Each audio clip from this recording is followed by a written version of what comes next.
Welcome everyone to this month's Midlife and Thriving newsletter, where we're guiding midlife women back to what I perceive as the most important relationship of their lives, the ones with themselves, through the art of self-care, and ensuring that through their thriving, they are enabled to take their brilliance out into the world with energy, with confidence, and with joy. And of course, in doing so, role model to the next generation and those behind that. And this month, really important topic, one that I'm really looking forward to diving into, because it's all about that interconnection between self-care and the relationships that we have. And by this, I mean the intimate relationships that we have, our partners, etc.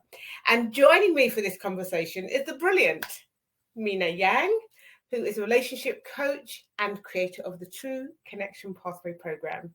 Mina, so great to have you with me today. Thank you. Thank you for having me. This is great.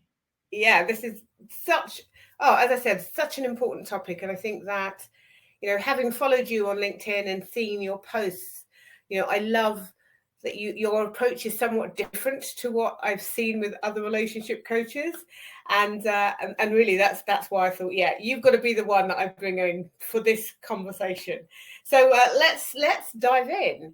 And I think the first thing that I want to talk to you about is this thing around maintaining identity. In midlife, many women fear losing themselves in love.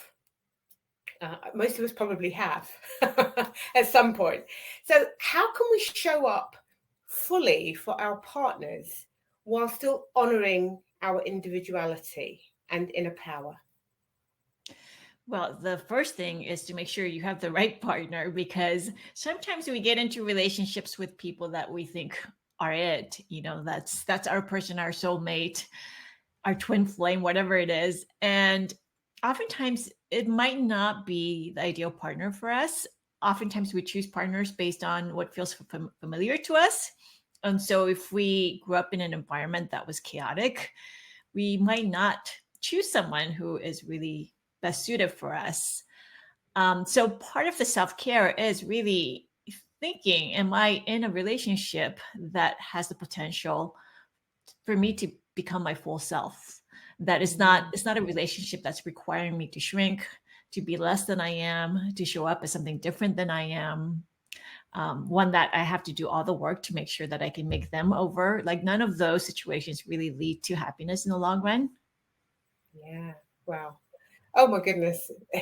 Just already in that one answer, so much like, so important. And I kind of want to elaborate on that just a little bit and ask you the question: if somebody is already in any one of those scenarios, though, and they have been for years, how do they go about dealing with that?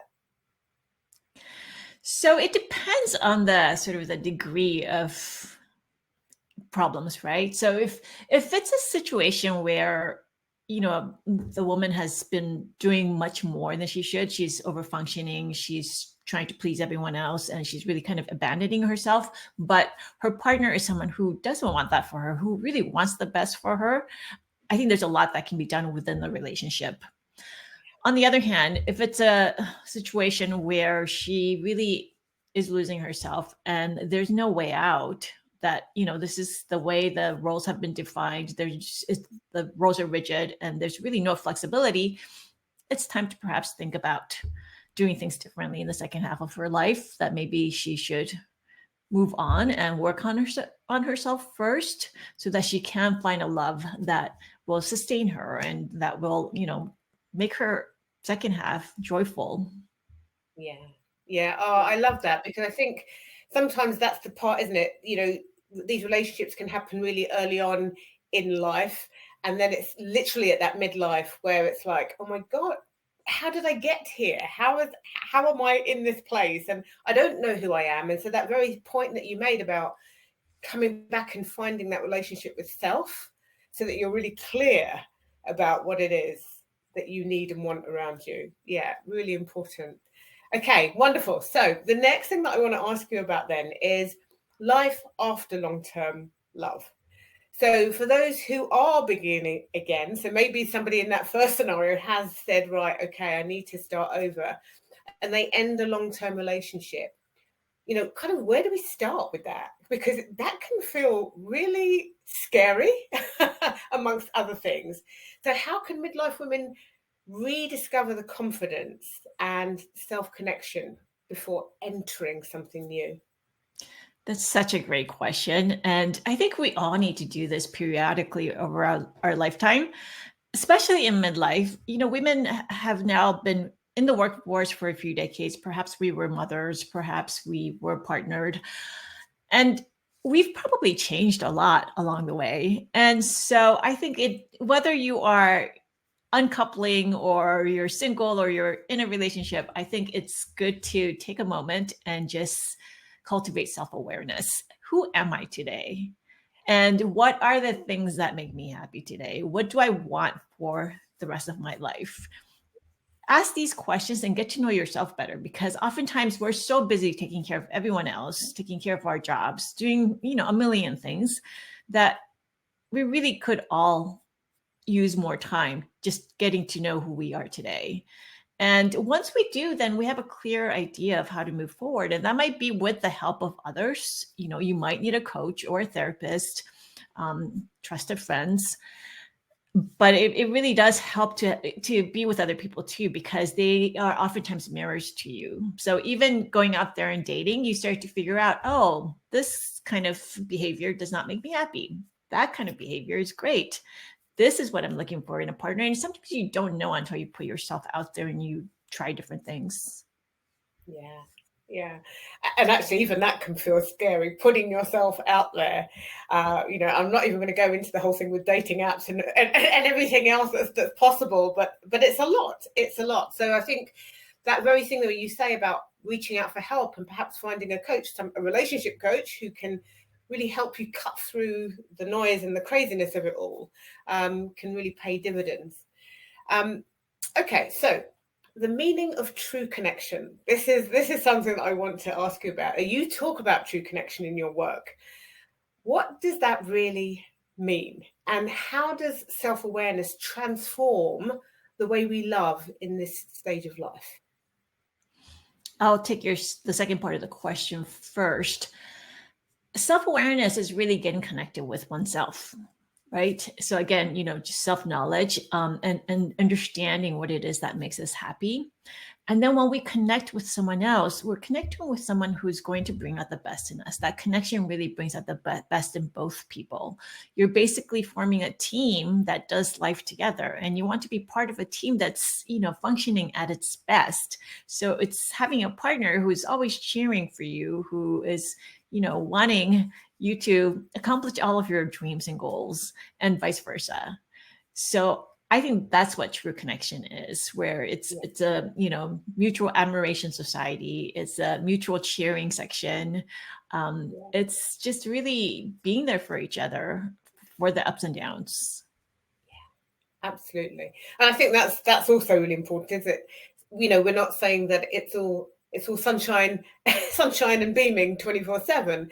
That it's the being able to be together and figure things out together through those ups and downs, right? So actually being able to maintain that connection even when you may be going through a really difficult patch, and that for me is really speaks into communication and having those open conversations and feeling safe to have those open conversations.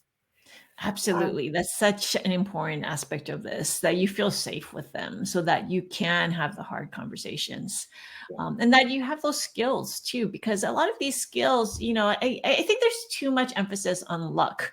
If you watch romantic comedies, if you hear love stories, people think, oh, she's just lucky she met the right guy. And it's okay, maybe 1% luck, but a lot of it's just having the skills, and you can practice skills to get better at these things. And communication is a huge one, right? Like if you know how to tell someone, this is my boundary, and if you ignore my boundary, then I don't feel safe. Like that's something that we need to practice saying out loud so that people can honor our boundaries and we feel safe in the relationships that we create in our lives.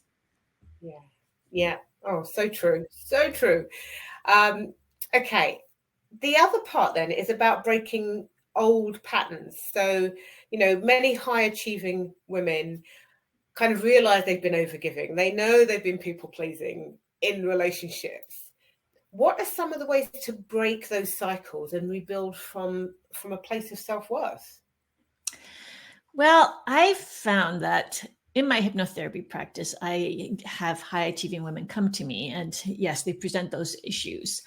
Oftentimes, they go back to really old wounds, often from childhood. Perhaps they had parents who weren't always as present as they might have wanted them to be. Maybe, home life was chaotic. Maybe one parent left. For whatever reason, people turn to overachieving as a means of getting the validation and approval that they were seeking, that perhaps they weren't getting otherwise. And so I found hypnotherapy to be a really powerful means of getting closure on those wounds. So what we do is go back and we reframe these stories from the past, and we make them see, when you were a kid, that was how you reacted because you were powerless. You really didn't have much of a choice. Now you're an adult, you have agency, you have power, you have voice, and you can think about it in a really different way. So it's, again, another form of self-knowledge, self-awareness, but it's one that really kind of cuts through a lot of layers and just gets at the root of the problem so that we can really address them, and it changes their relationship dynamics entirely. First of all, to themselves, and then to everyone else around them. Yeah. And just out of interest, this has just suddenly come up for me, is, when you are in dialogue with these women, these high achievers, how difficult is it for them to shift from, kind of always having to have it to present that power in, really kind of how difficult is it for them to kind of pull back and be willing to go into those stories even? By the time they come and see me, they're usually willing to make some big changes because, they know something's not working, and they've tried things on their own and they just haven't been able to crack it on their own. And so they come to me wanting to make a change, and that makes a big difference. Excellent. Fantastic. Okay. And so, of course, like, kind of bringing this in, like the role of self-care in love, which I think is just so important, because a lot of the women that I have worked with have kind of almost like put themselves at the bottom of their list, if they're even on any kind of list at all, for the sake of their relationships, and not only their intimate relationships, their relationships with their kids and everything else. How does prioritizing self-care, whether that's physically, mentally, emotionally, spiritually, help to create deeper, healthier connections in a partnership? Yeah, I mean, I think when we are feeling exhausted and run down and, even resentful, perhaps put upon, I think it's hard for us to be loving, and so we really need to feel like we're taking care of us first, that we are being loving to ourselves. Then the love just overflows.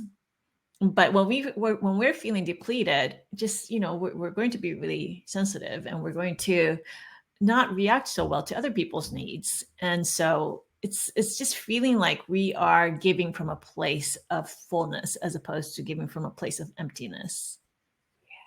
Yeah. Oh goodness, I so hear that, and I'm really glad that you phrased it that way, because there again, it's one of those things where getting caught in that cycle of give, give, give, pour, pour, pour, out, out, out, but not actually replenishing, not resetting, and then wondering why we're frustrated and angry and resentful, and why all of that stuff is coming up. And it is, if we're not nourishing ourselves, if we're not keeping ourselves in a good state, our nervous systems are just feeling like I matter, that has got to show up in relationships, all of our relationships. Yeah, and the fact is, at a certain age, if you keep doing that, your health will break down. It's not just the health of our relationships, but our bodily health will break down. And you can't be there for anyone if you are chronically ill or, chronically in pain. Yeah, absolutely. Oh, yes. Okay, so then I wanted to ask you about loving consciously in midlife. So, for women who are dating or opening to love again, what guidance would you share about recognizing aligned love and really trusting ourselves to receive it fully? Yeah, that's a great question. So I got divorced in my early 50s. And so I dated for several years in my 50s. And it is different from dating when you're younger. I think that there's actually a huge advantage in that most people in their midlife are much more self-aware. They're more emotionally mature, hopefully. Not everyone, but many are. And so it's coming into dating with a much clearer sense of what you want in a relationship. You know, there people at this age recognize like I like this and I don't like that. And I'm not going to change my mind about it. When you're in your 20s, you might think, okay, maybe if the guy's cute enough, I'll give up this thing that I love, you know, but I think and now it's like, okay, this is who I am. And so you don't waste time trying to fit yourself into a mold or trying to convince somebody that, you know, they are right for you if they're not. So I think there's a lot to be said for coming into dating with a much better sense of who you are, with a life history behind you, and just having a clearer checklist. And I don't mean by checklist, you know, he has to be 6 feet tall, he has to have blue eyes, like none of that stuff. It's more about, does he have the same values that I do? Does he, you know, is he kind? Is he emotionally intelligent? Like all of these things that actually matter in terms Yeah. of building a strong relationship. Oh my goodness. And again, such an important part, you know, and I think that thing about the values is key. So it actually, first of all, being able to identify your values, what truly matters to you, so that yes, when you're meeting somebody else, you can look for where's that match, where's that synergy, where does it feel like ease and flow, over, you know, shoehorning yourself into something again. So yeah, I think that's so important. Okay, so if somebody is listening to this and they are thinking about, you know, I've either come out of a relationship recently or some time ago, and I feel like I want to find that next person for me. I want to find that person for me. What would be the kind of number one piece of advice that you would give to them? Hmm. The number one advice would be to think back on their own love history and see if they can identify patterns, habits that haven't served them well, and think about how they might improve. I mean, these days, you know, I have a lot of workbooks and things that I provide for free if they're interested.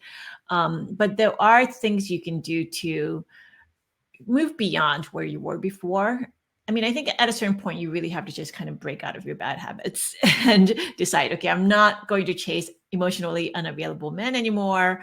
I'm not going to go after, you know, married men. I'm not going to go and, you know, self sabotage when things get too serious. Like, you know, there are lots of things that people tend to do over and over. So Yes. I think the first step is to become really honest with yourself. Like, what have I been doing in the past that hasn't worked? It's not always about them, right? Like a lot of women like to just say, oh, men are just terrible. It's their fault that I'm single. And so it's really about like owning up, being Yeah. responsible, being accountable for your own part in making your love life less than perfect, and just, you know, getting real with yourself. Yeah. Oh, music to my ears, Mina. And I think that whole thing about self-responsibility is key. It's something that I talk about a lot, you know, that we have to have a sense of responsibility. And even, you know, it's too easy sometimes to look for what the other person is doing wrong or didn't do or should have done and blah, blah, blah. We also have to hold ourselves accountable and just say, well, hold on a moment, what was my part? And this isn't about blame either. This is purely, as you said, being able to identify what are the patterns that keep coming up for me, and what do I need to do to change that so that we can have more beautiful, loving, kind relationships. Because ultimately, Yeah, because we can't really change other people. We like to think we can, but we can change ourselves a lot more easily than we can change other people. So start with that first. And the chances are when you've done that work, you're going to attract different kinds of people to you, and they're going to be much easier to have relationships with. there you go. There you go. Excellent. Well, listen, for anyone who has been listening in, thank you so much. But also, if you want to reach out, there'll be a link that you can connect with Mina here on LinkedIn. And again, as she said, she's got some free resources as well. So for me, what I want to part with is that, for me, part of your self-care is being able to build healthy relationships, one with yourself, and then how that gets mirrored out to the people that you connect with and bring into your life. And, at midlife, I feel like we owe it to ourselves to have these beautiful, bountiful relationships, and not get stuck into tolerating or, again, just feeling resentful and frustrated all the time. There is a better way. And we have good quality relationship coaching here to help us make that happen. So yeah, take that on board. Mina, thank you so much for joining me. Really appreciate you. Thank you. It was my pleasure.